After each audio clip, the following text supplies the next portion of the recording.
The essence of my talk today is the importance of human relationships and particularly the healthy attachment of children to their parents. Because the human child is very susceptible, very vulnerable, and when things go wrong in a relationship, then things go wrong in a child's life.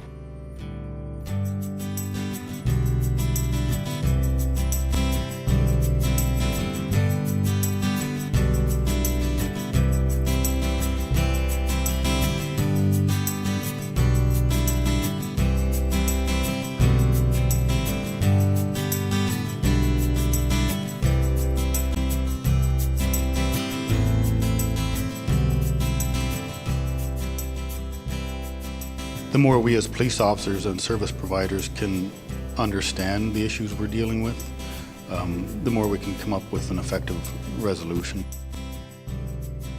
We need to help people to feel important and significant. Addictions are never the problem in themselves. They're always actually a person's desperate attempt to solve a problem. He's a well-educated man, so you take advice from people that are educated. I just was very interested in what he had to say, particularly his position on relationships and how it relates to a lot of the addictive behaviors that we experience today. The understanding of relationship is infinitely more important than the search for any plan of action. He says, without understanding relationship, any plan of action only breeds conflict. When we don't understand relationship, whatever we do, is never going to work. And this is true whether we're talking about young children, adolescents, adults, or addicts.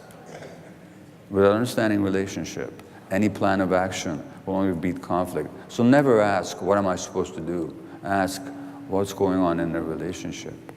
A few members from the community had seen Gabor speak last year, and they thought that it would be a good idea to ask him to come to Chiging specifically. It's important for community members and the general public to understand that addiction and the environment plays a big role in the health of people.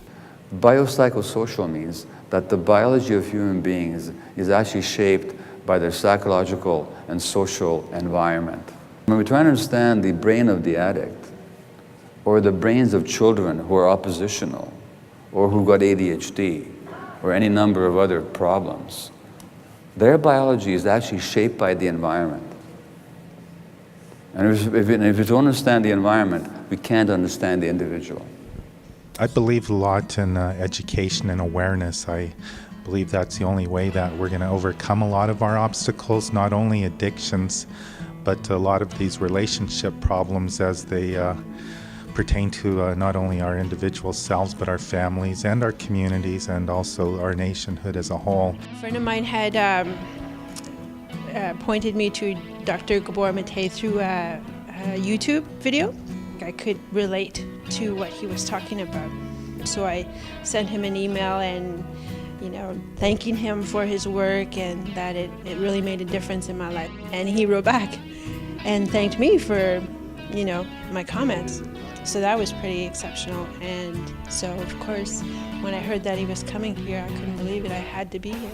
There were potentially addictive substances here in North America before the coming of the Caucasians. There was tobacco. There was, in some areas of North America, there was peyote.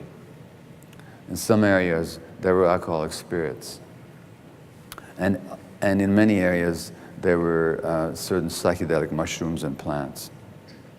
And these substances were actually known to the native people here.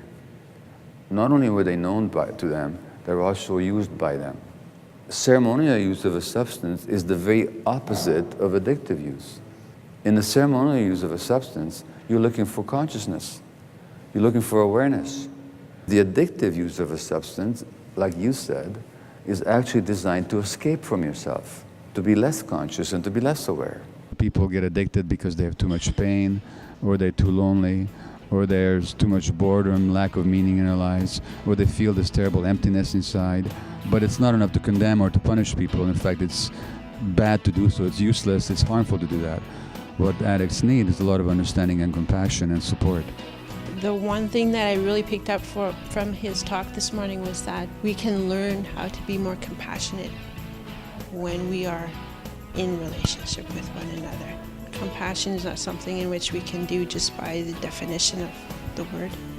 The big message, what I've learned today, as a community, as parents, as police officers, as teachers, we have to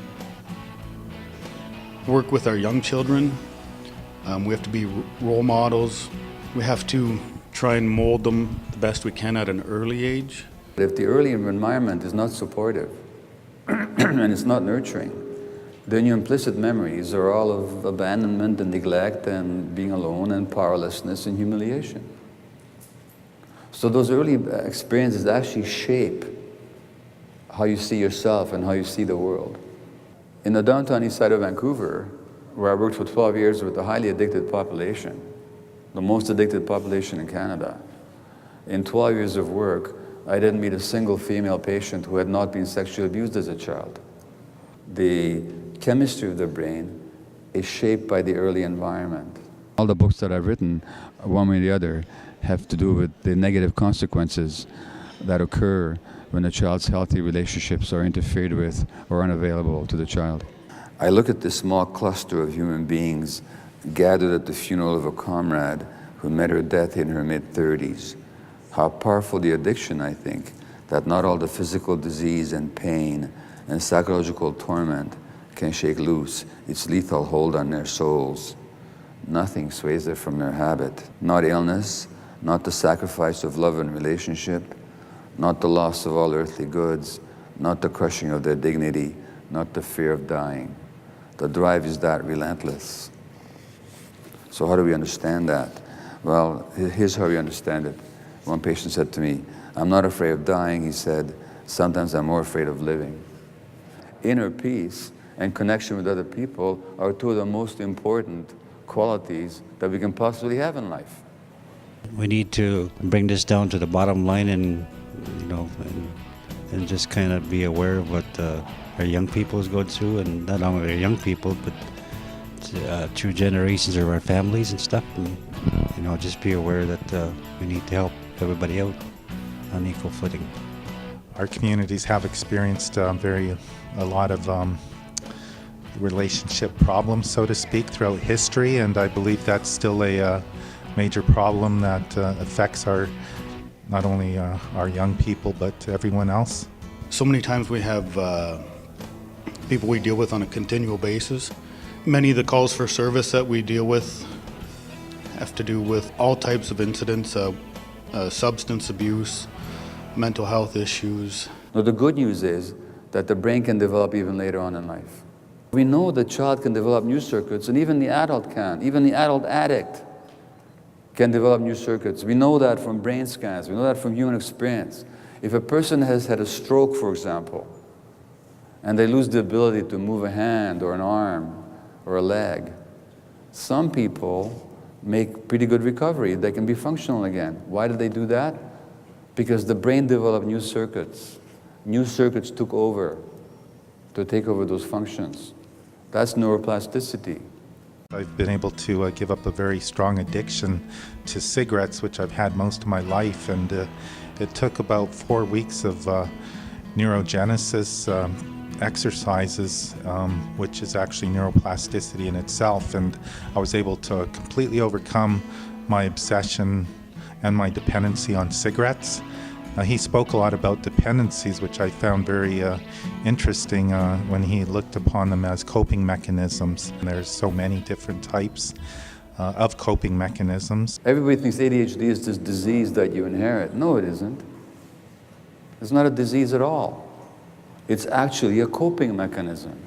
In ADD, people tune out. They attention deficit. They tune out. They're absent-minded. What if you couldn't escape? What if you couldn't ask for help? What if you couldn't fight back? Then you would deal with the stress by tuning it out.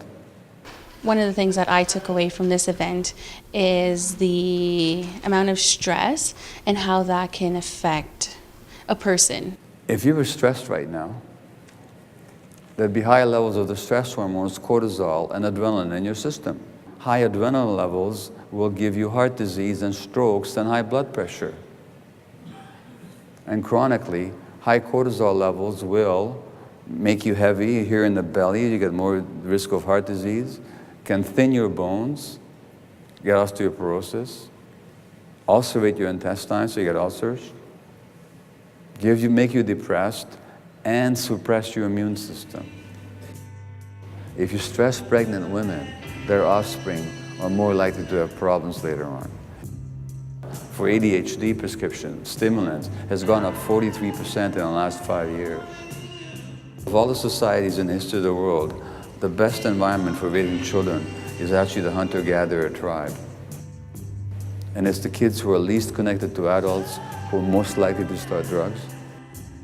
What you find over and over again is that the people who are addicted were traumatized people. Nobody chooses to be an addict. Nobody wakes up one morning and says, my ambition is to become a drug addict.